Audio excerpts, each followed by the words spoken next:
आजची पत्रकार परिषद माझ्या 261 पाटण विधानसभा मतदारसंघामध्ये जे दोन महत्त्वाचे उपक्रम मी सुरू केलेले आहेत त्याचा गोषवारा, त्याची माहिती माध्यमांच्या मार्फत मतदारसंघातल्या आणि जिल्ह्यातल्या लोकांना माहिती होण्यासाठी ही पत्रकार परिषद आहे। दोन महत्त्वाचे विषय आहेत। एक म्हणजे मी जनता दरबारची संकल्पना जी सन 2004 पासून सुरू केलेली आहे माझ्या मतदारसंघामध्ये। मध्यंतरी 2009 ते 14 मी आमदार नव्हतो, तो 5 वर्ष जर खंड पडला तर सलग हा जनता दरबार मतदारसंघामध्ये सुरू आहे। विशेषतः आता दुसऱ्यांदा मी पालकमंत्री 2024ला डिसेंबरमध्ये जेव्हा झालो तेव्हा 1 जानेवारी 2025 ते 31 जानेवारी 2026 ह्या 1 वर्षाच्या कालावधीमध्ये माझ्या विधानसभा मतदारसंघात एकूण 21 जनता दरबार या ठिकाणी मी घेतलेले आहेत। म्हणजे सरासरी महिन्याला 2 असं ॲव्हरेज त्या जनता दरबारचं पडलेलं आहे।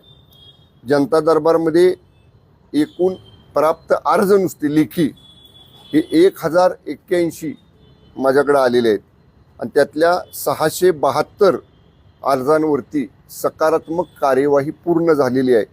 त्याची टक्केवारी काढली तर जवळपास 63% अर्जांवर पॉझिटिव्ह म्हणजे सकारात्मक प्रतिसाद, त्याचा निर्णय त्या अर्जदाराच्या त्याचं जे काम होतं ते होण्यामध्ये झालेलं आहे। जे काही अर्ज प्रलंबित आहेत त्या प्रलंबित अर्जांच्या संदर्भामध्ये 409 अर्ज प्रलंबित आहेत आणि त्या बाबतीत संबंधित विभागांना जर काही अपुऱ्या कागदपत्रांमुळे ते अर्ज प्रलंबित असतील तर ती पूर्तता करण्याचे आदेश मी मागच्या आठवड्यामध्ये जेव्हा या दोन्ही योजनांचा जिल्हास्तरीय आढावा घेतला तेव्हा त्या अधिकाऱ्यांना दिलेले आहेत आणि त्याचा सुद्धा राहिलेल्या 409 अर्जांचा सुद्धा माझ्याकडे लवकरच त्याचा गोषवारा प्राप्त होईल। दुसरी योजना मी पालकमंत्री कार्यालय आपल्या दारी हा उपक्रम सप्टेंबर 2025 पासून सुरू केला। म्हणजे सप्टेंबर, ऑक्टोबर, नोव्हेंबर, डिसेंबर, जानेवारी 5 महिने झाले हा उपक्रम चालू आहे। या 5 महिन्यामध्ये 160 गावांमध्ये पालकमंत्री कार्यालय आपल्या दारीची टीम प्रत्यक्ष गेली होती। त्याच्यामध्ये 5086 अर्ज एकूण त्या टीमला त्या गावात गेल्यानंतर प्राप्त झाले आणि कार्यवाही झालेले अर्ज 5086 पैकी 3408 आहेत। त्याची टक्केवारी काढली तर 67% अर्जांचा सकारात्मक निपटारा हा या योजनेच्या माध्यमातून झालेला आहे। आज पत्रकार परिषद घेऊन या 2 गोष्टी सांगण्याचं कारण एवढंच आहे की निवडणुका झाल्या जिल्हा परिषद पंचायत समितीच्या आणि लगोलग तिसऱ्या दिवशी माझ्या 261 पाटण विधानसभा मतदारसंघातले सर्व माझे निवडून आलेले 15 पंचायत समिती सदस्य आणि 6 जिल्हा परिषद सदस्य आणि 2 पराभूत जिल्हा परिषद सदस्य आणि 1 पराभूत पंचायत समिती उमेदवार यांनी मतदारांचे आभार मानायला सुरुवात केलेली आहे। 19 तारखेपूर्वी या सर्व लोकांना आमचे आभार दौरे पूर्ण करण्याच्या सूचना मी दिलेल्या आहेत। 20 तारखेला आणि 21 तारखेला अधिवेशनाच्या अगोदर 2 दिवस मी स्वतः मतदारसंघामध्ये 9 ठिकाणी प्रत्येक विभागात जाऊन जनतेचे मतदारांचे आभार मानण्यासाठी आभार दौरे या ठिकाणी आयोजित केलेले आहेत। मी हे सांगण्याचं कारण एवढंच आहे की एवढा मोठा प्रचंड विजय मिळाल्यानंतर सुद्धा आम्ही तो विजय साजरा करत कुठं बसलेलो नाही। विजय साजरा एक दिवस आम्ही जरूर केला पण लगेच आम्ही कामाला लागलेलो आहोत। परवाच्या दिवशीच कालच मला वाटतं परवा नाही कालच जनता दरबार देखील निवडणुकीनंतरचा पहिला माझा झाला।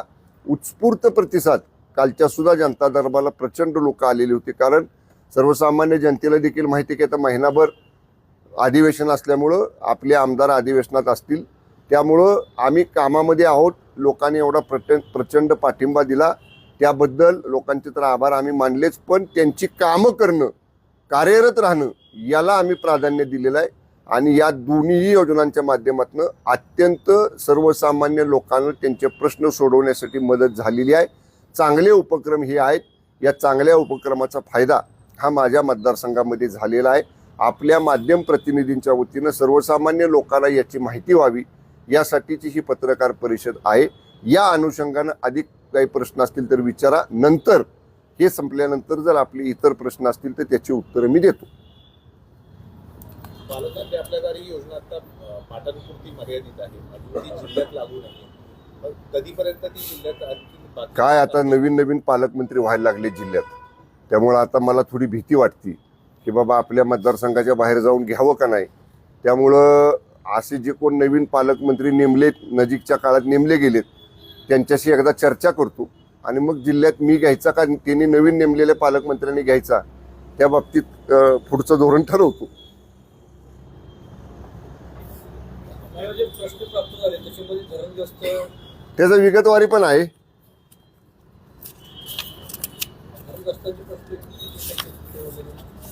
आता एकूण 67% प्रश्न सुटलेले आहेत. प्राप्त निवेदन जे आहेत पालकमंत्री कार्यालय आपल्या दारी, आता सगळंच वाचतो मी. अन्न नागरी पुरवठा 13,357, PM किसान 1,076, महिला बाल विकास लाडकी बहीणची 442, सामाजिक न्याय म्हणजे संजय गांधी, दिव्यांग कल्याण 381, महसूल विभाग म्हणजे याच्यामध्ये तुम्ही म्हणताय तसं पुनर्वसनाचे प्रश्न 305, घरकुलांचे 234, तहसील विभागाशी संबंधित 156, रस्ते पाणंद रस्त्यांचे 121, पंचायत समितीच्या संदर्भातली 120, महावितरणचे 116, अशी सगळी मोठी यादी आहे त्याची. मी काय नुसतं वरवर नाही, माझ्याकडे सगळं डिटेल असतं.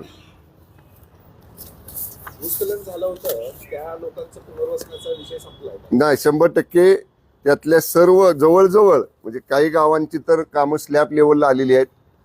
एक ठिकाणी 1 महिन्याभरापूर्वीच ते जुन्या जागा मालकानं काहीतरी कोर्टातनं स्थगिती आणलेली आहे काम चालू केल्यानंतर. त्यामुळं मी आता आचारसंहिता संपलेली आहे. मी जिल्हाधिकाऱ्यांच्या बरोबर संबंधित आमचे सरकारी वकील वगैरे त्यांची बैठक घेऊन ती स्थगिती कशी उठवता येईल त्या दृष्टीने, पण जवळजवळ 8-7 पैकी 6 ठिकाणची कामं चालू आहेत.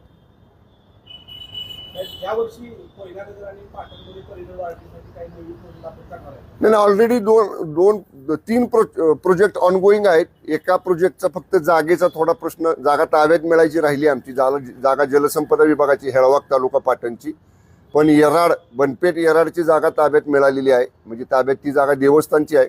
त्यांनी संमती दिलेली आहे देवस्थान ट्रस्टनं की त्या ठिकाणी पर्यटन स्थळ विकसित करायला. त्याचं टेंडरही फायनल केलेलं आहे. आणि पापर्डे तालुका पाटण या ठिकाणी आमचीच महसूलची जागा होती, ती जागा आमच्या विभागाकडे ताब्यात हस्तांतर झालेली आहे. त्या जागेचं काम लेवलिंग करायचं, त्याचंही टेंडर फायनल झालंय. काम तिन्ही कामांपैकी 2 कामं चालू आहेत. पर्यटन वाढीसाठी काही महोत्सव वगैरे आयोजित करायचं? गतवर्षी आपण एक महोत्सव मोठा घेतला होता महाबळेश्वरला, महापर्यटन महोत्सव. याही वर्षी आम्हाला तो बॅक वॉटर फेस्टिवल घ्यायचा होता, पण आचारसंहिता आत्तापर्यंत होती आणि आता आचारसंहिता संपली की 4 दिवसात अधिवेशन चालू होईल. आणि बॅक वॉटर फेस्टिवल घेताना तापोळा बाजूचं पाणी आता हळूहळू खाली खाली जायला लागलेलं आहे. त्यामुळं आता घेतला तर तो प्रत्यक्ष बॅक वॉटर परिसरामध्ये होणार नाही. त्यामुळं आम्ही आता विचार करतोय की तो पुढच्या वर्षी घ्यायचा का मग दिवाळी सीझनमध्ये काही वेगळ्या पद्धतीनं पुन्हा महाबळेश्वरला घ्यायचा, याच्याशी माननीय उपमुख्यमंत्री शिंदे साहेबांशी चर्चा करून आम्ही ठरवू. हे संपले विषय, हे कामकाजाचे फार थोडक्यात संपवलो. अहो, पहिला उपक्रम आहे जनता दरबारचा, पहिला उपक्रम आहे पालकमंत्री कार्यालय आपल्या दारीचा. ऍप्रिशिएट तर केलं पाहिजे तुम्ही मीडियानी. पालकमंत्री कार्यालय आपल्या दारीचं खरंच आता दुसऱ्या तालुक्यांमध्ये कुठं सांगितलं ना, उत्तर दिलं ना. आता नाही, पण ते विचारावं लागेल ना मला. आता कसं मी बोलणार? एवढ्या मोठ्या मंत्र्यांनी सांगितलं इथं पालकमंत्री कोण आहे ते, त्यामुळे बाबा आता मला थोडंसं भीती वाटायला लागली. नाही, आता कसं आहे, तुम्हाला मी उघड बोललो बघा. तुम्ही तर ऐकलं नेमलेत पालकमंत्री, ज्यांना नेमलंय त्यांचं नावही ऐकलं, कुणी नेमलेत ते ऐकलं. मला नाव घ्यायला लागू ना, लावू नका ना कोणाचं. त्यामुळे आता थोडंसं मला जरा पावलं बेतानच टाकावी लागतील ना.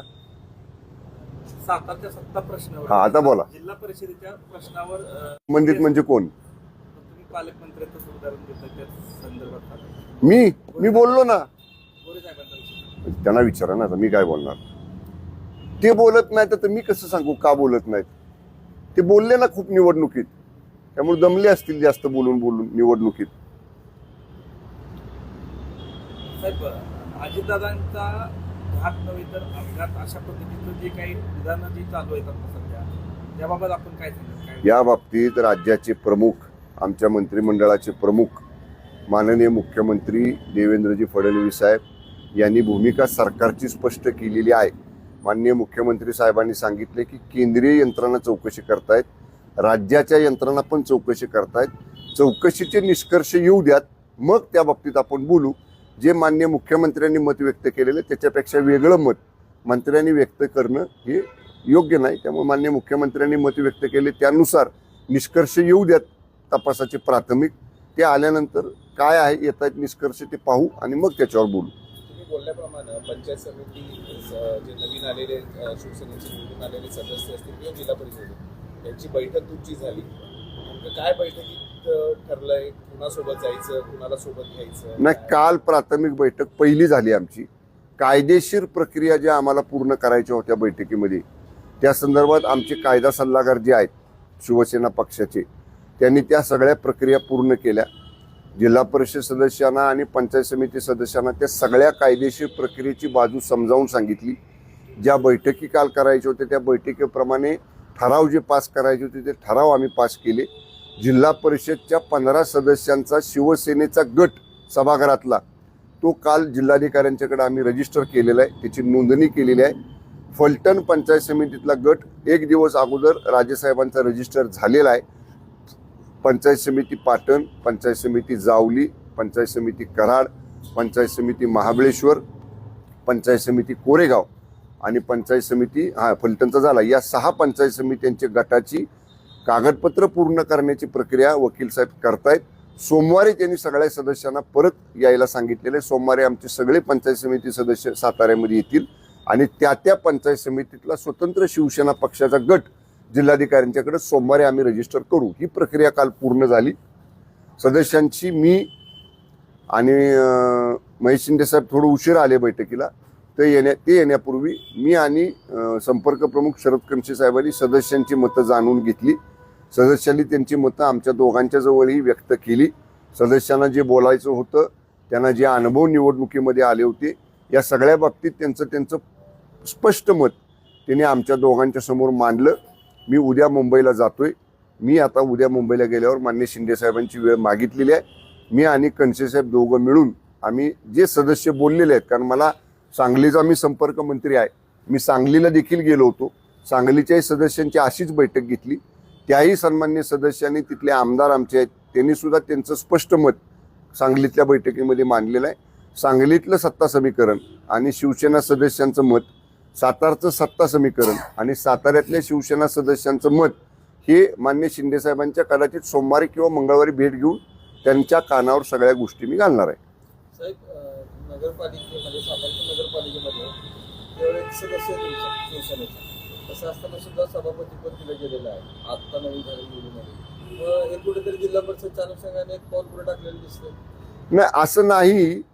मला या संदर्भामध्ये सभापती निवड करण्यापूर्वी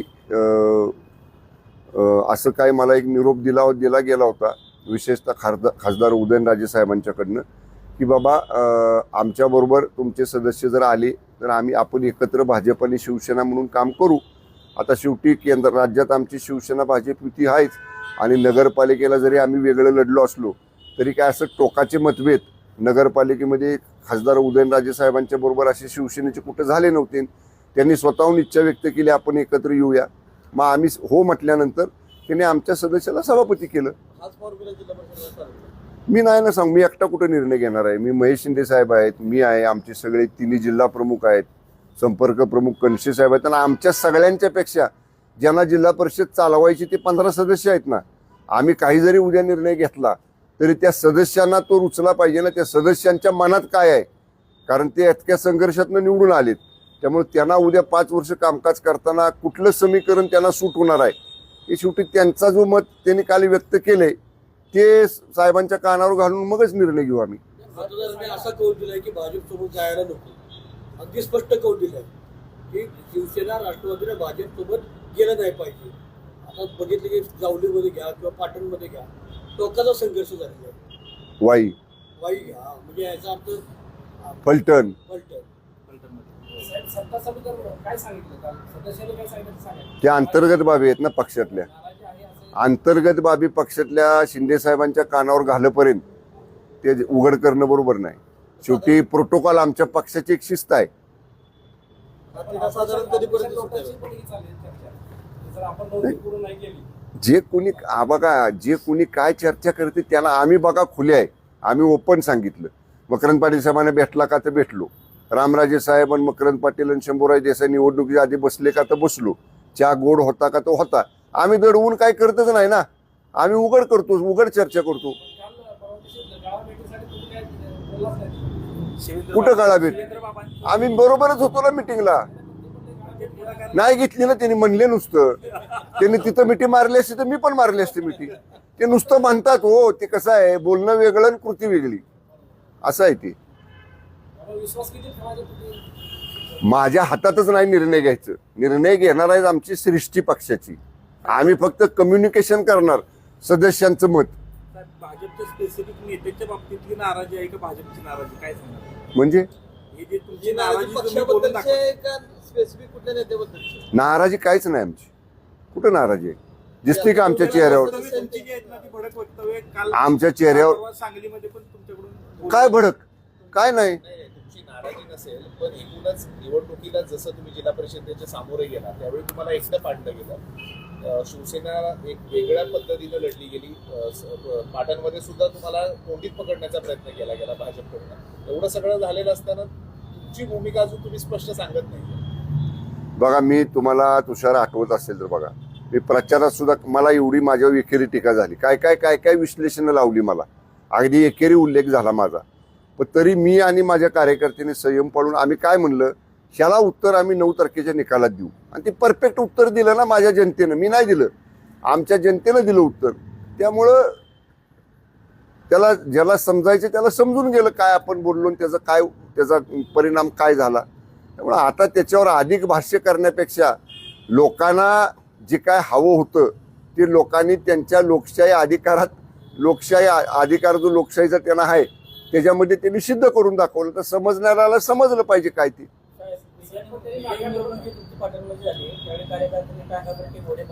एक बॅनर ऐकलं त्या मिरवणुकीत म्हणजे तुम्ही प्रभावी तुम्ही तिथं टिकला त्याबद्दल केलं. तुम्ही कशा आता तागापलटी घोडेपराठ पुनरावृत्ती केली होणार? मी बरं का त्या मिरवणुकीत नव्हतो. मी त्या दिवशी दिवसभर मरळीला माझ्या बंगल्यावर होतो. तिथं मिरवणुका लोकांनी काढल्या. पण जरी सुद्धा असं माझ्या लक्षात जर आलं असतं ना तर मी लगेच सांगितलं असतं बाबा असं काही करू नका आमच्या कार्यकर्त्यावर. पण मी नव्हतोच पाटणला. तुम्ही बघा, मतमोजणी पाटणला झाली. विजयी उमेदवार आमचे पाटणवरनं मिरवणूक काढून मरळीपर्यंत येत होते मला भेटायला आणि मग आपापल्या गावी जात होते. कार्यकर्त्यांची जी तागापलटी घोडेपराठची इच्छा ती होणार का? आता काय पक्षाचा आदेश येईल त्याप्रमाणे हो. आम्ही शिस्तबद्ध आहे. शिस्तबद्ध चालणारा पक्ष आहे आमचा. भाजपनं मानसिक तयारी केली. विरोधी पक्षाला साधारण कधीपर्यंत सुटेल? काय सांगू शकत नाही. साहेब, पण तुम्ही आता सांगितलं, लोकांनी त्याला उत्तर दिलं. जेव्हा जे चक्रव्यूह केला होता त्याला उत्तर दिलं की आता परत तुम्ही परत त्यांच्याबरोबर जाणार आहे का? हा लोकांचाच हा प्रश्न आहे. त्यांना आम्ही मी नाकारलं, बघा, परत तुम्ही मी त्यांच्याबरोबर परत तुम्ही कसाही मला फिरवून प्रश्न विचारला ना, मी एकच म्हणणार आहे तुम्हाला. मला पक्षाचे मुख्य नेते आणि जे आमची मध्यवर्ती प्रमुख नेत्यांची कमिटी आहे राज्यातली ते जाण. त्याच्यापेक्षा आमच्याकडे सगळ्यात महत्त्वाचा आदेश आहे शिंदे साहेबांचा. त्यामुळे ते फक्त मला काय म्हणायचे, साहेबांना सुद्धा निर्णय घेण्यापूर्वी काय फील्डवर लोकांचं मत आहे ते मला सांगितलं पाहिजे ना. बरं, फोनवरनं मी सांगून झाले म्हणजे असं काय नाही की साहेबांना मी सांगितलं नाही. मीटिंग झाल्या सांगलीची त्या दिवशी कल्पना दिली. कालची मीटिंग झाली. पण वस्तुस्थिती जी काही फोनवर 2 मिनिटात सांगण्यापेक्षा समक्ष भेटून, म्हणून मी उद्याच्याला चाललोय मुंबईला. मंगळवारी मंत्रिमंडळाची बैठक आहे. सोमवारी मी साहेबांचा वेळ मागितलाय. त्यांना रितसर ब्रीफ करतो. जिल्ह्याची वस्तुस्थिती सांगतो, सांगलीची आणि साताऱ्याची. मग साहेब सांगतील ना काय निर्णय घ्यायचा तो. सांगलीचं सूर, साताऱ्याचं सूर वेगवेगळं आहे का एकच आहे? तेवढं तरी सांगा. बाकी सांगू नका. सूर सांगू नका. नाही, सांगलीचं सूर कसं वेगळं आहे? कसं आहे बघा, साहेबांच्या कानावर मी घालपर्यंत मी कसं बाहेर ओपनली बोलणार ना. उद्या मला पक्षातनं वरनं विचारणं होईल ना, बाबा तुम्ही पक्षाकडे कळवलं नाही आणि अगोदरच तुम्ही माध्यमांना सांगितलं. आम्ही सदस्य सुद्धा बघा, आमचे एकही सदस्य बाहेर आल्यावर बोलला नसेल काल. कुणीच नाही बोलणारच नाहीत ना सदस्य, कारण त्यांना बोलायचे ते नाही. विचारा तुम्ही. बोलले ते नाराजी व्यक्त पण तुम्ही सांगलीमध्ये म्हणाला की भाजप जरी ज्या पद्धतीनं भाजप आमचं हे नाही सांगू शकत, आमचं काय. आम्ही भूमिका काय, धोरण काय ठरवायचंय आज सातारा बाबतीत पण काय. तर बघा, आता काही झालं अजून या बाबतीत भाजप काहीच बोललेलं नाही. भाजपचे जे दोन प्रमुख नेते जिल्ह्यामधले आहेत, दोन्ही मान्य मंत्री महोदय, एकाही मान्य मंत्री महोदयांचं सरकार सत्ता स्थापन करण्याबाबतचं वक्तव्य नाही. जसं मी बोललो, मान्य मकरंद पाटील साहेब बोलले, आम्ही दोघंही आमची भूमिका मांडली आम्ही, तसं भाजपकडनं अजून भूमिकाच आली नाही ना. त्यामुळे त्यांची भूमिका आल्याशिवाय आम्हाला काय कळणार त्यांना काय म्हणायचं ते. सांगलीला महापौर करताना तिथे शिवसेना आणि राष्ट्रवादीचा पाठिंबा घेतला किंवा तिथे महापौर झाला भाजपचा. तसं आता तुम्ही इकडे त्यांना असा अल्टिमेटम देणार का की साताऱ्याला आम्ही सत्ता करतो, तुम्ही आम्हाला पाठिंबा द्या, आम्ही तुम्हाला तिथे पाठिंबा दिलाय. नाही, सांगलीची परिस्थिती वेगळी होती. सांगलीमध्ये अगदी सुरुवातीपासूनच त्याने आम्हाला चर्चेत ठेवलं. मी जे सांगलीमध्ये बोललो ना, आम्ही 12 जागांपासून सुरुवात केली शिवसेनेला द्यायच्या. 8 जागांवरती आमची पहिली चर्चा फायनल झाली की किमान 8 जागा द्यायच्या. पण जेव्हा प्रत्यक्ष प्रभागनिहाय जागा द्यायला चर्चा झाली तेव्हा मान्य चंद्रकांत दादा सेकंड म्हणजे एक दिवस उद्या अर्ज भरायला होता शिल्लक शेवटचा, आणि आज मला म्हटले 2च जागा देऊ शकतो, आणि सॉरी हा शब्द होता त्यांचा की सॉरी मी नाही देऊ शकत. म्हणजे त्यांनी शेवटपर्यंत आम्हाला चर्चेत ठेवलं. ठीक आहे, आम्ही दिवस रात्र मी ना सुहास भाई आम्ही सांगलीमध्ये बसलो, उमेदवारांना तयार केलं. कारण उमेदवार गाफील होते, 10 ते 12चा अर्ज भरायचे आपल्याला, जेवढ्या जागा मिळतील तेवढ्या. ऐनवेळी सगळ्या उमेदवारांचे अर्ज भरले, तरी सुद्धा आम्ही 2 जागा निवडून आल्या. पण आमच्या उमेदवारांमुळे भाजपच्या 14 जागा पडल्या. हे पण गणित आहे सांगलीतलं. जर आम्ही 1 असतो तर अधिक 14 जागा भाजपच्या निवडून आल्या असत्या. आम्हाला जर 8 दिल्या असत्या समजा, तर 8 आणि 6 14, 6 जागा त्यांच्या आणि वाढल्या असत्या, 14 जागा त्यांच्या निवडून आल्या असत्या. त्यामुळं असं गणित त्यांनी लावलं. त्यामुळं आता ऑफिशियल अधिकृत त्यांचा काय प्रस्ताव समोर येईपर्यंत आम्ही आता त्याच्यावर काय बोलणं योग्य नाही. काय हे करणार का ते करणार, मागणी अशी राहणार का की आम्ही नाही नाही असं आम्ही काही बोलणार नाही. कलेक्टर ऑफिसमध्ये तुमची बैठक झाली, VC होती मला वाटतं, CM साहेबांची. त्यानंतर 10 मिनिटं कमरामध्ये चर्चा झाली म्हणून कळते. पण त्यांना चर्चेचा शेवट काय नाही, चहा घेतला फक्त आम्ही. बंद कमरात नाही, कलेक्टर चेंबरला. काय झालं, CM साहेबांची VC होती, CM साहेब ऑनलाईन होते, आणि आपली VC डिस्कनेक्ट केली की लगेच दुसऱ्या जिल्ह्याची VC होती. मग कलेक्टर साहेब काय म्हणले, इथं VC टेबलवर चहा नको घ्यायला, त्यांच्या चेंबरला घेऊया. मग कलेक्टर चेंबरला आम्ही सगळे होतो, मनोज दादा होते. उलट मी शेजारी खुर्ची मंत्री म्हणून शिवेंद्र बाबांना ठेवली माझ्या. मी बसलो त्याच्याशी, ते नाही बसले तिथं. त्यांनी शशिकांत शिंदे साहेबांना म्हणले तुम्ही बसा. काय झालं? हो हे विचारा बाबांना तुम्ही. तसंच मी म्हणलं तुम्ही तुमचा प्रोटोकॉल आहे, म्हणलं तुम्ही कॅबिनेट मिनिस्टर आहे, इथं बसा. मी बाजूला घेतली माझी खुर्ची, त्यांना एक खुर्ची दिली शेजारी. साहेब सांगलीत तसं केलं ना त्यांनी, चर्चा तुमच्याशी केली, राष्ट्रवादीचा पाठिंबा घेतला, सेम इथं केलं त्यांनी. चर्चा तुमच्याशी करतील, पाठिंबा राष्ट्रवादीचा ऐनवेळी घेतील. तुमचा बी प्लॅन काय आहे? आमचा एच प्लॅन आहे, आम्ही आणि राष्ट्रवादी एकत्र आहोत. ह्याला बी प्लॅनची गरज नाही. आणि हे वाटलं तर तुम्ही राष्ट्रवादीच्या नेत्यांना विचारा, ते सुद्धा तुम्हाला हेच सांगतील. उत्सुक आहे. आम्ही एक आहोत एवढं नक्की. कारण आम्ही निवडणुकीच्या आधी एकत्र ये चहा नाश्ता सांगा ना, खूप प्रश्न यायला लागले. साताऱ्यात पण किती परिस्थिती आम्ही एकत्र आहोत. ओके.